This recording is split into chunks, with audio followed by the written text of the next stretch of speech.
hija. Hola, mamita. Mi amor, ¿cómo estás? Bien, mamita bella. Padre, del Hijo y del Espíritu Santo. Amén.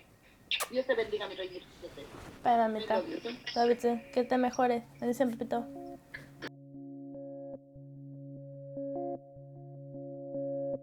When I was a sophomore in high school, we were having a lot of financial struggles. My dad was laid off, so we were just getting his check from the unemployment. And my mom was working for this warehouse, but she hated that job. And we weren't making enough money to pay for the rent and all the utilities. So we just couldn't make it financially. They decided that they wanted to go back to Ecuador to start all over and start their own business like they did when I was born.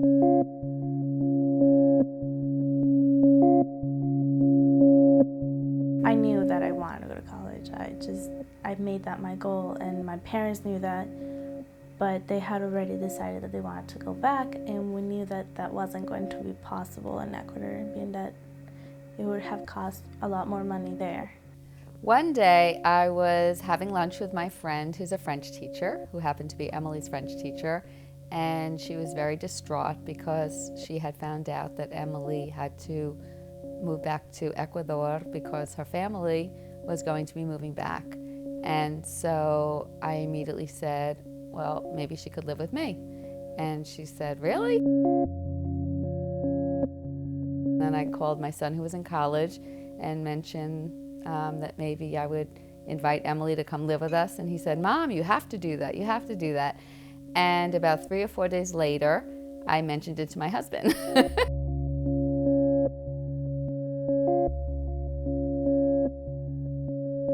After meeting Emily, I was totally excited. It was a really cool opportunity. Emily is a very special and smart person, and it's very cool to have her involved in our family just because she brings a totally different dynamic and aspect to it, and she's always bright and friendly too. So I've never had, expected anyone to just be so kind and be like, yeah, you can come in and live with us. And not only that, but say like as a daughter.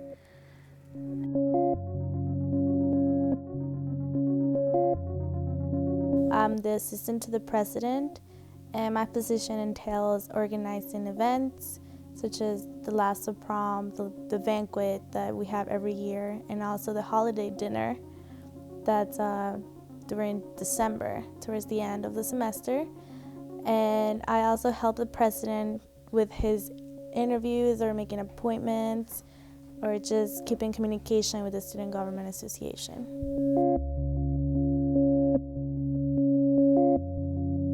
La queremos, quítese. Yo la traje en mi maleta.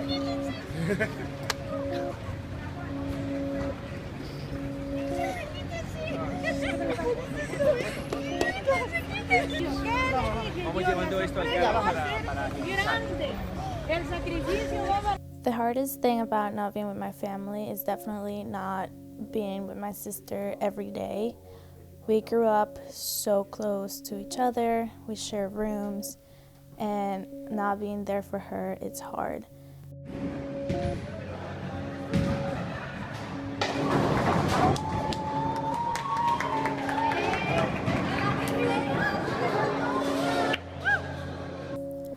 I consider myself really lucky to be able to have 2 moms and 2 dads. I don't think any person can just have the luxury to say that, and I do. So over the years, I've really watched Emily develop. In my class, when she was a sophomore, she was very well spoken and articulate. In terms of her becoming a woman, it was fun to watch her when she had a boyfriend in high school and the ups and downs of a relationship at that age, and how her maturity level now and how she understands the importance of friendship and other relationships, and of course family.